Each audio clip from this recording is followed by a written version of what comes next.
I'm going to show you how to perform one of the most important exercises in existence. You are going to be doing a sit to stand.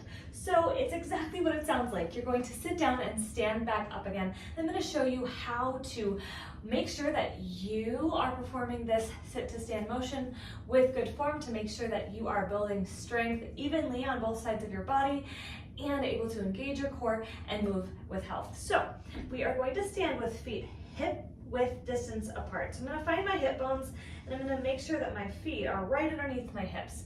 Now the whole time that I'm squatting, I want to make sure that my hips, knees, and ankles and second and third toes here are in line the whole time. There's no reason that they should come out of alignment. If they do for you, I have so many exercises that I can run you through to help troubleshoot that from the root cause. So with your toes spread as wide as possible, your heels and your toes grounded through the floor, your core engaged, you are going to get ready to sit down. Now I want to be relatively close to the chair. I want to be backed up so that my legs are almost touching the chair. Now this is for the sit down portion. I may need to move to the edge of the chair depending on how deep your chair is, but we'll start here. So I'm going to inhale on my way down and slowly lower down into the chair. I'm going to be using my glutes and holding my glutes really tight and trying really hard to move down through the whole range of motion with control. The other thing I want to do when I'm moving downward is I want to do a little bit of a hip hinge. So rather than rounding forward at the spine, I want to think about shooting my hips back like I'm about to sit down.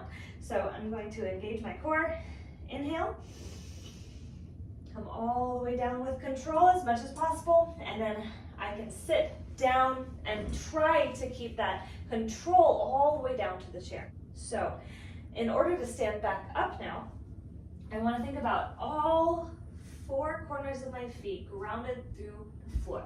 I want to lean my torso over my knees. I can use my hands if I need a little bit of assistance. Inhale, exhale, start pushing my feet into the floor evenly on both sides, and then I'm going to squeeze my butt, squeeze my quads, and then push through the floor as much as I can. Stand up nice and tall all the way to neutral, and then come back down. Inhale, and then exhale. Stand up nice and tall. Shoulders round back, hips tuck underneath, my rib cage stacks over my pelvis, my knees, hips, and ankles are all in alignment, and then I'm going to sit back down. And now I can use this chair to guide me back and forth if I need to.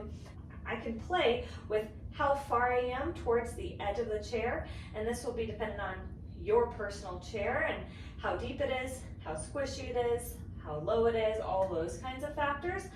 And so that's also going to affect your need to perhaps use some assistance with your hands. Now, let's say that I have mastered that and I'm ready to move on to the next level. Here's what you're going to do. You're going to grab some sort of weight. You can use a water jug, a dumbbell, a barbell, a hand weight, whatever you have available to you, even a kettlebell, or even a ball like this. You're going to hold it in front of you, and now the farther you hold it in front of you, the harder it's going to be for your arms, but the more counterbalance you're going to provide as you sit backwards. So I'm going to hold it right in front of me, wherever feels comfortable. I can rest it on my chest so that I can just, I'm still standing up nice and tall. I can wrap my arms around it like this. Whatever you need to do is fine. Just adding this weight is going to add a little bit more resistance to the movement. So I'm going to inhale, coming down, leaning forward, slowly controlling all the way down, sit down, inhale, exhale, slowly come back up, inhale, come back down, that hip hinge, lowering down slow, squeezing my glutes all the way down, squeezing the glutes all the way up, pushing through all four corners of my feet and standing back up. I'm going to continue to repeat this pattern, breathing in and out as I come up and back down again with this added weight for added challenge. While you're working through this, if you have any questions, please let me know. I would love it if you would send me a video so that I can give you feedback on your movement pattern. Let me know if you have any questions about this sit to stand strength motion.